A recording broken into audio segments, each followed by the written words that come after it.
Today I'm going to talk about the mortuary temple of Hatshepsut, and first I'm going to start with some context and background information about Hatshepsut and who she was.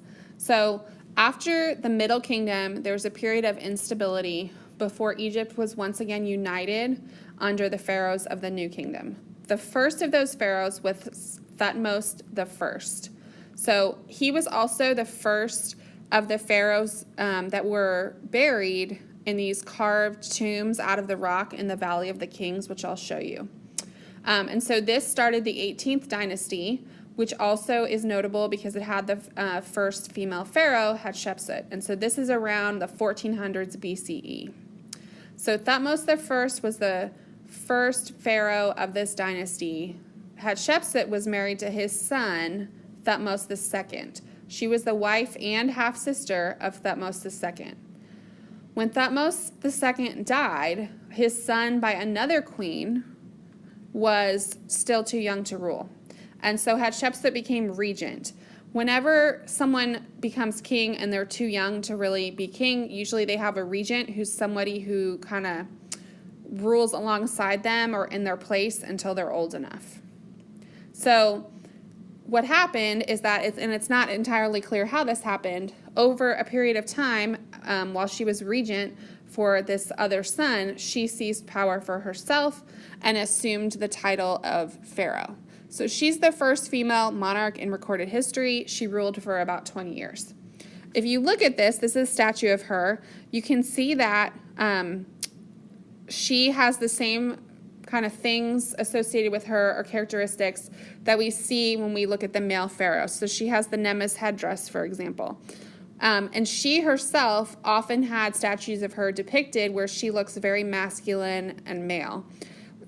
However, we do see subtle things that kind of show that she's female. So we see that she has kind of a slender feminine face here and how she's represented. We also see that she has kind of a subtle hint that she has breasts as a woman. She has slender hips. So we see a lot of things that have like a hint of femininity, but she really, in a lot of the imagery, portrayed herself as very male. And that's on purpose to try to legitimize her rule. So this map will help us identify kind of where we are in Egypt. If you look at the top of the map, you can see that's Lower Egypt because remember the Nile River flows northward and empties into the Mediterranean. And you can see Giza right across the river from Cairo. So the three great pyramids are at Giza. Sarka is where the step pyramid is that we looked at that was designed by Imhotep. And then if you come about halfway down the river, you can see Karnak, which is where the Temple of Amun-Re was, Thebes and Luxor, which were really important religious centers.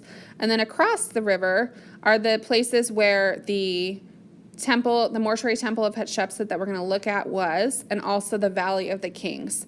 So the Valley of the Kings is where the pharaohs of the New Kingdom were buried.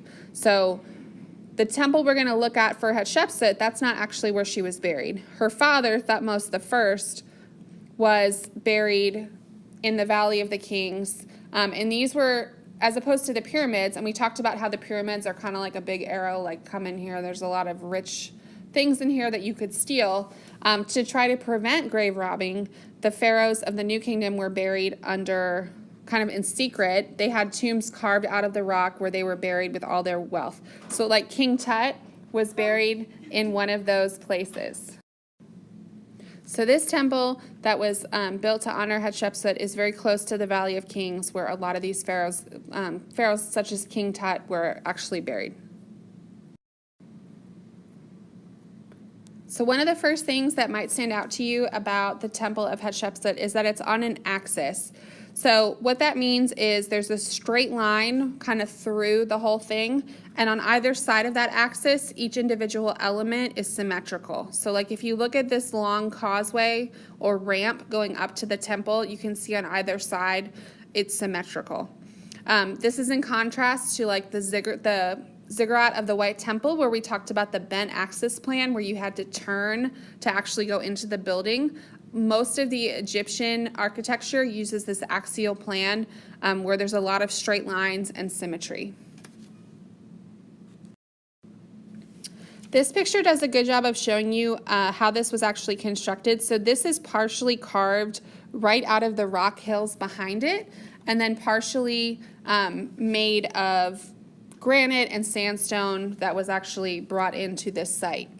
So if you look at the temple, it kind of has 3 different layers, and a lot of people think that that is supposed to kind of mimic the surrounding area where we see the different levels of the mountains going up behind it. This picture does a good job of showing you that just like the pyramids, where we talked about how the pyramid is not a standalone structure, it has this whole complex that's part of it. That's the same thing here. So this is her mortuary temple where she would have been worshipped. Think about how the pyramids had a mortuary temple right in front, and then they had a long causeway connecting to a valley temple where the cult of the ruler would be worshipped after death. That's the same thing here. So the mortuary temple had statues of her where she would be worshipped. It also had chapels and different halls dedicated to the different gods, which we'll look at.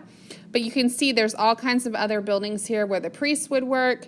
There is a long causeway that would have been connected to a valley temple, but the valley temple has been destroyed since this time period. So here's an illustration of the mortuary complex, and you can see all the different parts, which we'll go into in a little bit more detail. This has a very interesting design. It's like very linear in a lot of ways, in some ways different than other Egyptian architecture. And art historians think that could be that she is trying to kind of make herself stand out because she is unique as a female pharaoh, and so she has a very unique mortuary complex. And you can see again here how it's on an axial plan. So that main center part, the temple of Hatshepsut, has its own axis, and you can see on either side of it, it's pretty symmetrical. And then even the other buildings, like the temple of Thutmose III, they each have their own axis where it's relatively symmetrical on either side. So this would have led the main ramp coming out of the temple of Hatshepsut would have had this big causeway leading towards the river, and across the river it was directly lined up with the temple of Amun-Re across the river at Karnak. So she's associating herself with that supreme god Amun-Re, even in the way that she positions her temple. And that would have been lined with sphinxes guarding it as people walked back and forth across that causeway and leading to the temple across at Karnak. And you can see here there's the chapel to Hathor. So Hathor was a goddess who was really associated with this particular city in Egypt. And so it's also possible that Hatshepsut chose this location because she, as a female pharaoh, wanted to associate herself with this powerful female goddess. Hathor was considered the daughter of Ra, the sun god, and so she is like the mother figure to the pharaohs. Remember, the pharaohs were worshipped as gods on earth, and so there's images, for example, of her nursing and nourishing pharaohs and other gods with her milk. And so there's a chapel dedicated here to her, so people would come to the mortuary temple not only to worship Hatshepsut, but to worship these other gods and goddesses like Hathor. Attached to this, she also had the mortuary temple of Thutmose II, so that kind of reinforced in people's minds that she was the rightful successor. Because remember, she had taken power from his son, and so it reinforced that, no, she's really the rightful leader.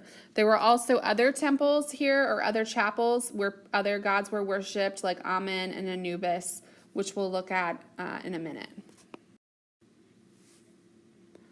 So you can see here some close-up images of the outside of the temple of Hatshepsut. In the image on the left, you see the falcon god Horus that we talked about yesterday.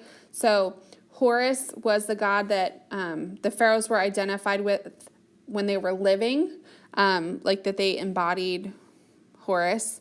And then below that, you see part of a colonnade. So that's another key term here. A colonnade is like this area, kind of like a breezeway in here with rows of columns lining it along the way. And then it had huge statues of Hatshepsut that are, like you can see one there.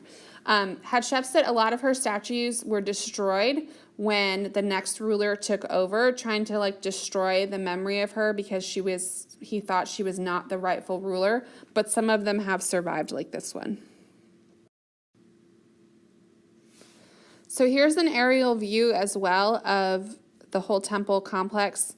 So you would have come up this long causeway lined by sphinxes into this first courtyard, and then taken a ramp up to the second level. The ramp goes up to the third level as well, and you can see the areas where they have colonnades lining that.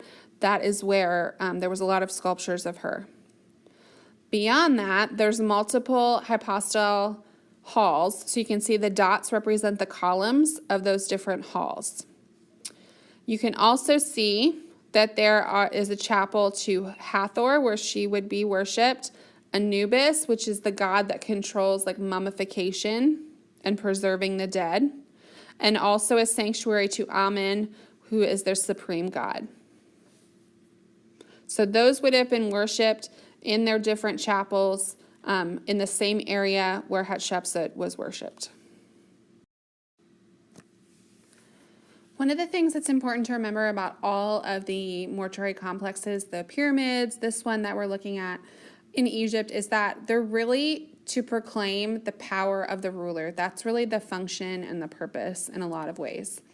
So within Hatshepsut's mortuary temple, you see all these different reliefs. There's some examples here that tell the tale of a divine birth. So they first talk about how she was born directly of the gods and as the first female ruler. So she's really trying to legitimize herself where she has seized power, and some people don't think she's the rightful ruler.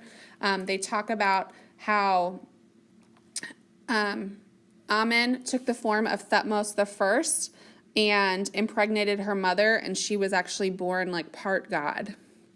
They also show the journey of the achievements of her reign, and also the journey of her to this mysterious place called Punt, which is supposed to be on the Red Sea, where she brought back like all these amazing items, luxury goods like ivory, gold, exotic animals. And there's an inscription that says, "Never were such things brought to any king since the world was."